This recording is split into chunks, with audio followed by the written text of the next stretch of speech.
새벽에 나와서 논이 한 10kg 정도 수확하고, 그 다음에 1월 달에 발한 논이 새끼들, 아가 논이들 이제 분갈이 해줬어요. 하나당 하나의 화분씩.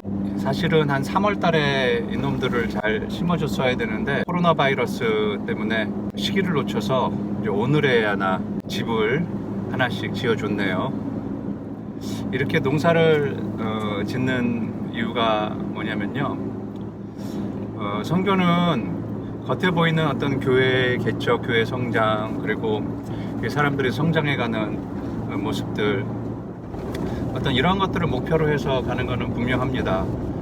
교회가 성장하고 믿는 성도들이 자꾸 늘어가야 되고, 또 그들의 신앙이 말씀으로 훈련돼서 자꾸 깊어져야 되고, 이런 것은 분명합니다. 그런데 한 세대가 이제 이렇게 무르익는 사역들을 해가면서 이제 그 다음 세대, 그리고 지금 빠나깡 교회 같은 데는 제 3세대까지 이제 구성이 되어 있거든요. 근데 교회가 이제 결국은 그 미래의 이 아이들을 양육해서 성인들로 잘 키워줘야 되잖아요.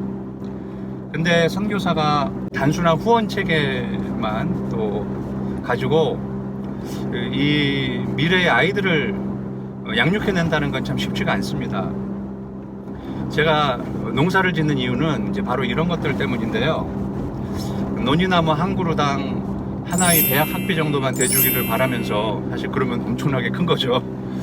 이제 이러면서 이제 분갈이를 해요. 오늘도 한 50개 정도 분갈이하고, 또 뿌리 채취용 논이도 한 50개 화분에 심으니까 막 허리가 끊어질 것 같은데, 그래도 이렇게 하는 이유가 뭐냐면, 이 한 화분 하나가 하나의 어떻게 보면 미래에 모든 걸 만들어줄 수 없어도 그들이 뭔가 할 수 있는 기회는 제공해 줄 수 있지 않겠나라는 희망을 걸고 이제 그렇게 일을 하거든요. 선교라는 것을 이해하실 때 앞에서 무엇이 되고 있는가도 굉장히 중요합니다. 그거에 맞춰서 동등한 가치로 다음 세대에 그 무엇이 되기 위해서 또 무엇을 준비하고 있는가, 이것도 굉장히 중요하죠. 선교사가 떠나가면 교회가 사라지는 그런 하루살이 교회를 만들어서는 안 되잖아요. 부모들의 신앙이 좋다고 자녀들의 신앙이 좋은 건 아니잖아요. 그렇기 때문에 이 자녀들도 이 부모 세대가 경험했던 그 회심의 기회들을 그들이 가질 수 있게끔 지금 저희 세대들이 최선을 다해서 밀어야 되거든요. 선교지의 여건들이 한 세대의 그 교회를 유지하기도 아둥바둥 힘이 들거든요. 그래서 다음 세대를 생각할 여력이 거의 없습니다. 그래서 저는 자립선교를 고집하는 이유 중에 하나가 이런 미래의 아이들을 지원하고 키우는 데 있어서 어떠한 타협을 보고 싶지가 않아요. 이건 무조건 해야 되는 것이고, 어떤 희생이 있더라도 미래를 위해서 투자하는 것이 여태까지 사역해온 것들이 숲으로 돌아가지 않는 유일한 길이라고 생각이 듭니다.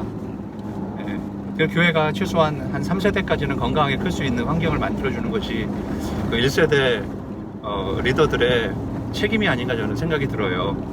그래서 이것을 교회의 어떤 재정과 또 교회의 어떤 성도들의 인식만 가지고는 다음 세대를 키워낸다는 것은 굉장히 어려움이 많습니다. 또 역부족인 면들도 있고요. 그래서 이런 것들은 선교사가 좀 뒷바라지를 해줘야 그 다음 세대들이 좀 건강하게 클 수가 있죠. 다음 세대 아이들을 위해서 청년들을 좀 발굴해내고, 대학 같은 데 진학할 수 없는 그런 아이들에게 이제 기회가 될 수 있게끔 대학 진학을 좀 밀어주고, 그들이 꼭 어떤 교회의 그런 사역자들이 되지 않는다 할지라도 이 사회에서 어떤 중요한 역할들도 할 수 있지 않습니까?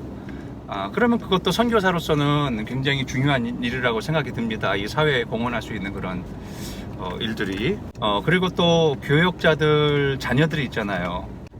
열심히 일하라고 일은 시키면서 그 자녀 양육에 대해서 뒷바라지까지도 너희들이 다 해라 한다면 이 사역자들이 너무 버겁습니다. 그리고 사실상 그렇게 할 수가 없고요.